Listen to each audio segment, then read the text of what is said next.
अजून आमच्या पक्षामध्ये नेमकं चर्चा झाली नाही, पण आज माननीय अध्यक्षांचे पेपरला बातम्या वाचल्या की बारामती आम्ही लढणार. त्यामुळे पक्षपातळीवर नेमकं काय, कारण मी गावाकडेच दौऱ्यात होतो अधिवेशनानंतर, त्यामुळे मला माहिती नाही आहे.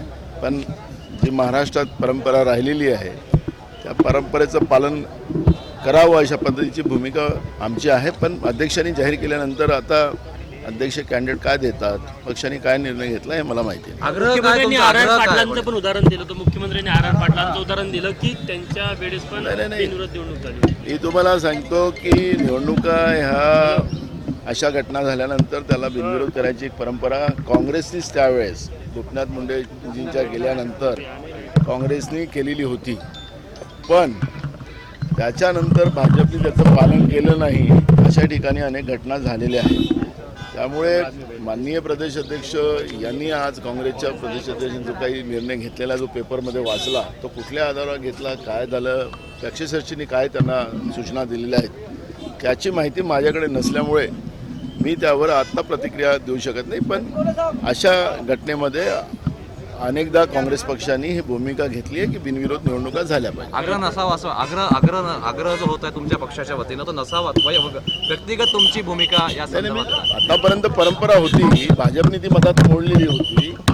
पण आता आमच्या अध्यक्षांनी जे काही निर्णय घेतलेला आहे त्याची मला माहिती नाही आहे. त्याच्यामुळे माहिती नसल्यामुळे मी त्याच्यावर नाही, पण परंपरा राहिलेली आहे महाराष्ट्रात. खरात प्रकरणामध्ये त्यांचे जे ऑडिओ क्लिप आहे त्यामध्ये भाजपच्या नेत्यांचे देखील उल्लेख येत आहे. मला एक गोष्ट या ठिकाणी सांगितली पाहिजे. चांगला प्रश्न आपण विचारलेला आहे या ठिकाणी की अनेक मंत्री याच्यामध्ये येतात आहेत, अनेक आमदार या ठिकाणी सत्ता पक्षाचे येतात आहेत आणि ज्या पद्धतीनं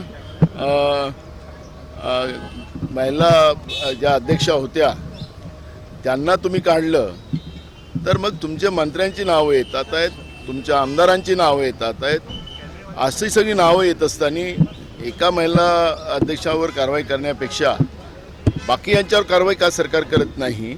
आणि मला तर आता पुढच्या काळात ही मागणी करावं लागणार आहे की हे प्रकरणच दुसऱ्या राज्यामध्ये याला कारण की आपण पाहिलं अनेक घटनेमध्ये जी गुजरातमध्ये घटना झालेली होती, अमित शहा त्याच्यामध्ये गुन्हेगार होते, त्याचं कोर्टच महाराष्ट्रामध्ये ठेवलं होतं. अनेक आपण तामिळनाडूच्या घटनेमध्ये पाहिलं तर ते कर्नाटकला जयललिताच्या प्रकरणामध्ये केलेलं होतं.